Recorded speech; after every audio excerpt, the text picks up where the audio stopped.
B.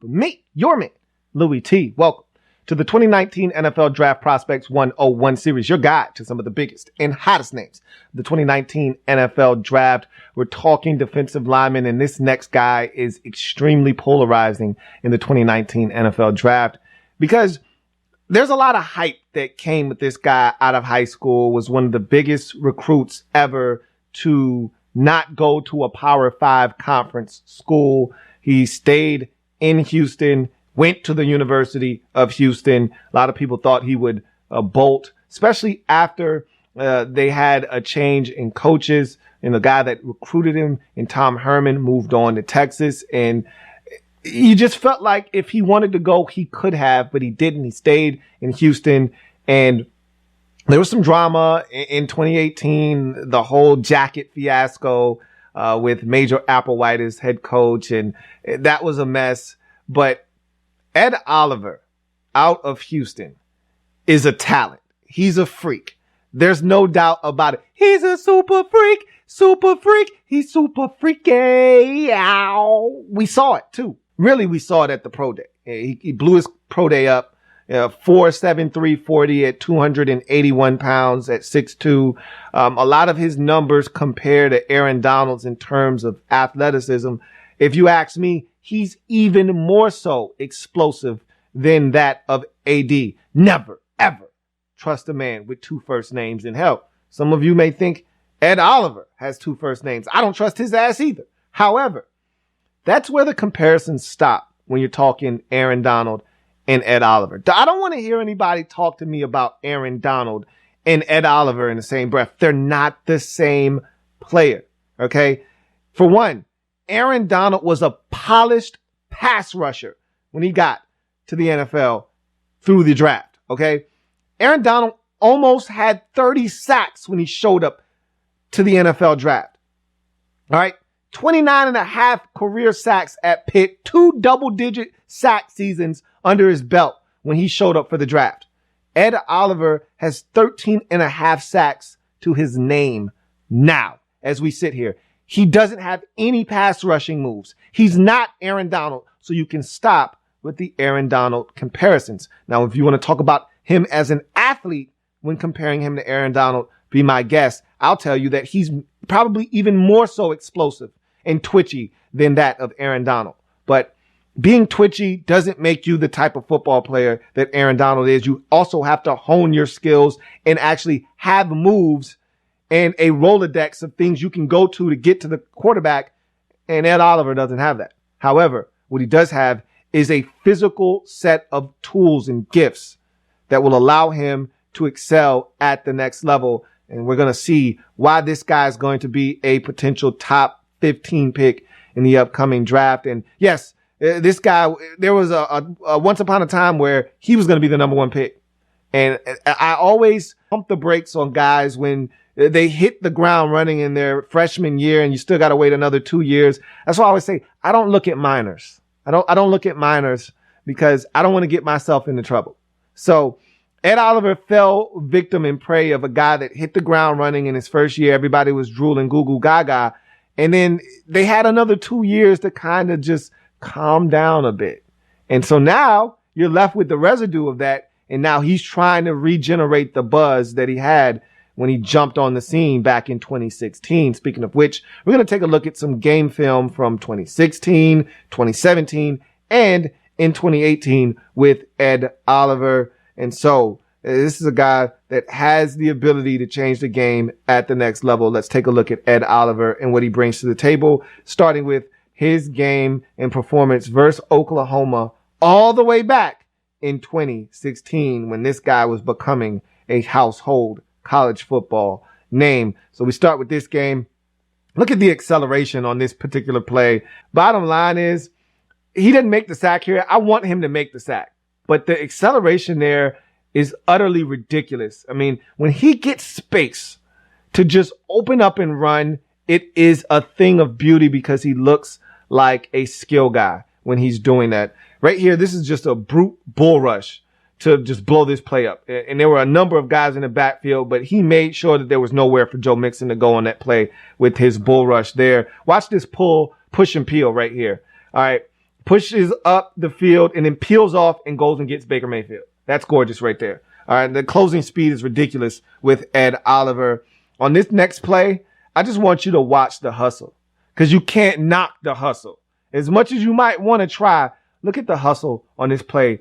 All right, he identifies that they're getting the football out to the edges, to the receiver. Watch him run. Watch him stop, turn, pivot. Now let's get back into play again, and let's go make the tackle 20 yards down the field. That's ridiculous, man. Again, 285 pounds, folks. That's what we're talking about here.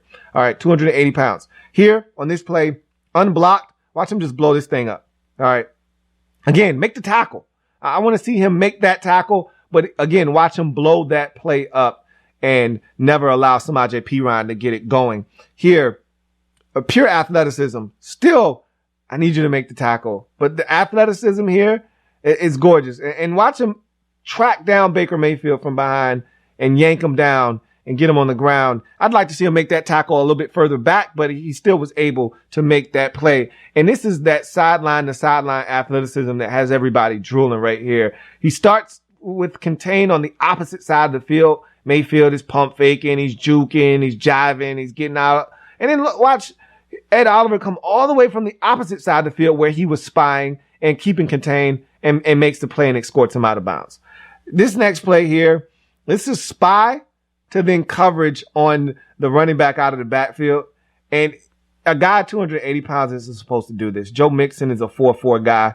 He shouldn't be able to go and track down Joe Mixon in coverage. Yeah, he got a little bit of help. That's still a hell of a play there by Ed Oliver. That's ridiculous. And again, all you saw there was athleticism. You didn't see a guy with any movements in terms of ability to get to the quarterback. You just saw a guy with the ability to have athleticism, to be anywhere on the field that he so chooses when he chooses to be there. Now, this next game is in 2017 versus Navy. Man, does it suck to play against Navy with that damn triple option. And watch Ed Oliver at work in this game. Here, he bench presses the center and is able to blow that play up. There was nowhere for that up back to go because he bench pressed the center. Here, this is a nice quick slip to get into the backfield and get a piece of the running back. This next play, finding the football through traffic. All right. It's so tough when you're playing against Navy because everything happens so damn fast.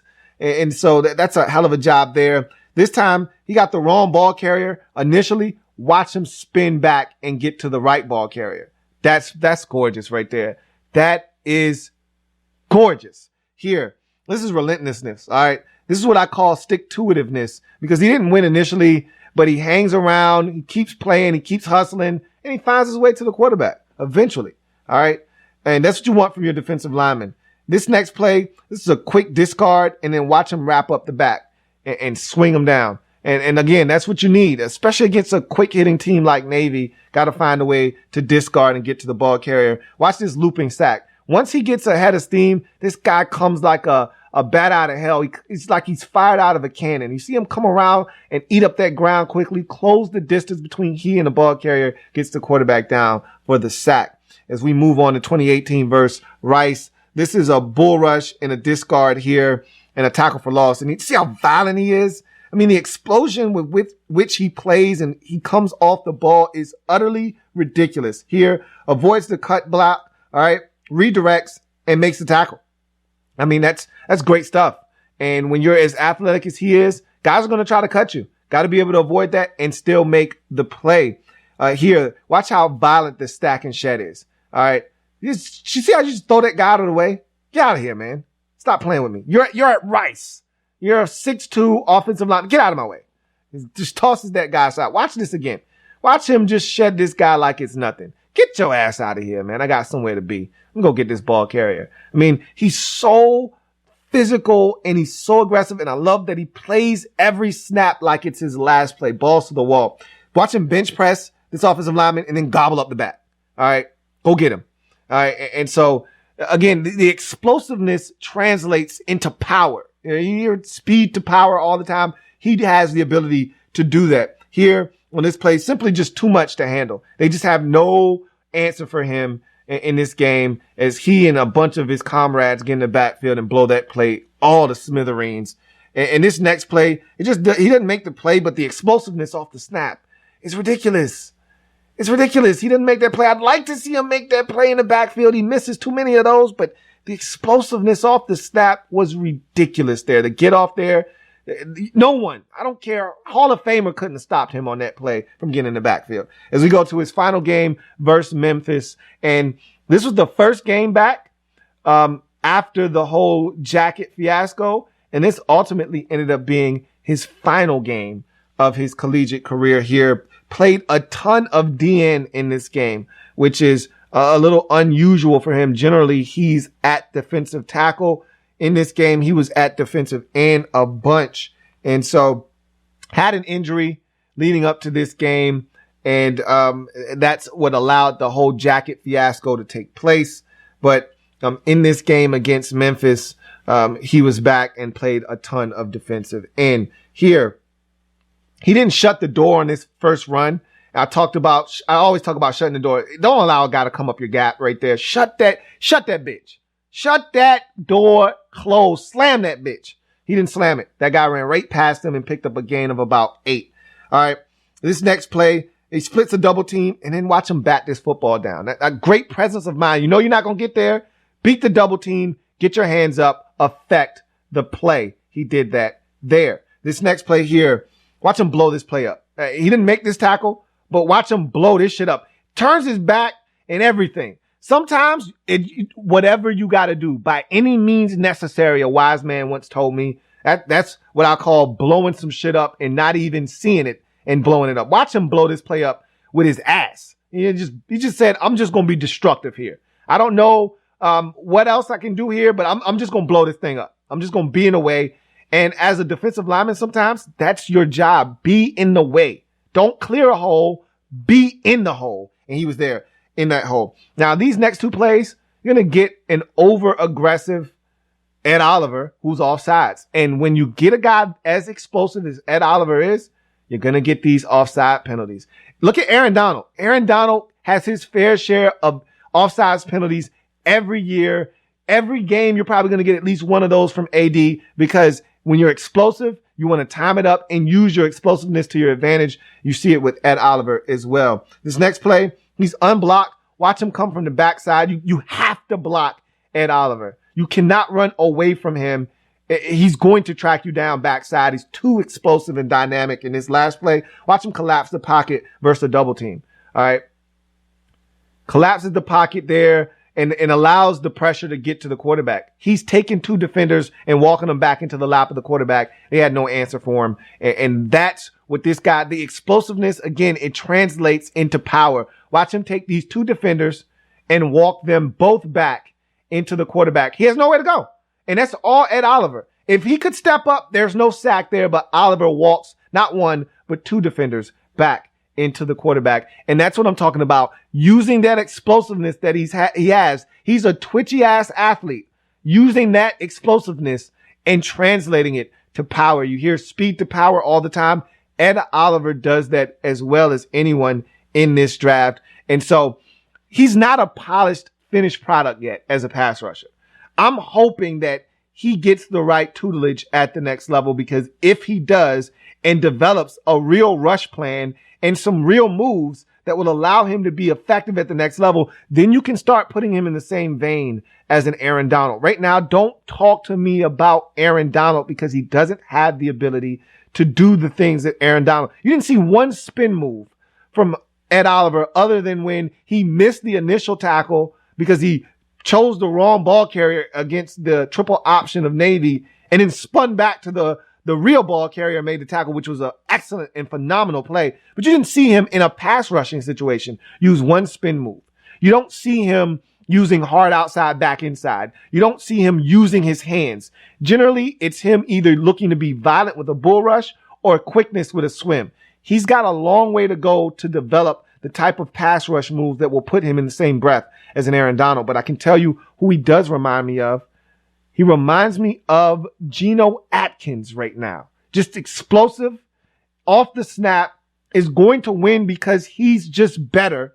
And eventually, over time, he'll grow into a guy that can get you double-digit sacks with his explosiveness. So I see Geno Atkins more so than I see Aaron Donald at this very moment. That could change. That could change 3 years from now. We could be talking about Ed Oliver as a 11 sack guy, 11 sack a season guy. And if that is the case, if he's a double-digit sack getter 3 years from now, 2 years from now, 4 years from now, then maybe we can start having that discussion. But right now, he's not Aaron Donald. Never, ever trust a man with 2 first names. Hell, I don't trust Ed Oliver. He's got 2 first names. So that's my Ed Oliver breakdown, man. For those of you who think that this guy's overrated, we're not watching the same guy. The guy is talented. There's no denying that. Now I want to see what scheme he's put into and what he's allowed to do, because scheme can hold him back. I don't want Ed Oliver dropping in the coverage. I know he can. I just showed you the guy can run sideline. I know he can. I don't want to see him doing that. I want to see him being a force around the line of scrimmage. In any event, I'm your man, Louis T, signing off. Thank you for joining me. Make sure you subscribe to the Louis T Network for more great content. Also, check out the podcast, Louis T Network podcast, available on Stitcher, Google Music Play, iTunes, TuneIn, Spotify, and of course the website, louistnetwork.net. Also, join me for the draft party. All right. Going to be live, breaking down every selection, talking about the player in question that's selected, giving you a comp, and talking about what that player brings to the table. So join me live as we watch the 2019 NFL Draft together here on the Louis T Network. I'm your man, Louis T, signing off. You guys have a good one. I'll see you next time. Louis T.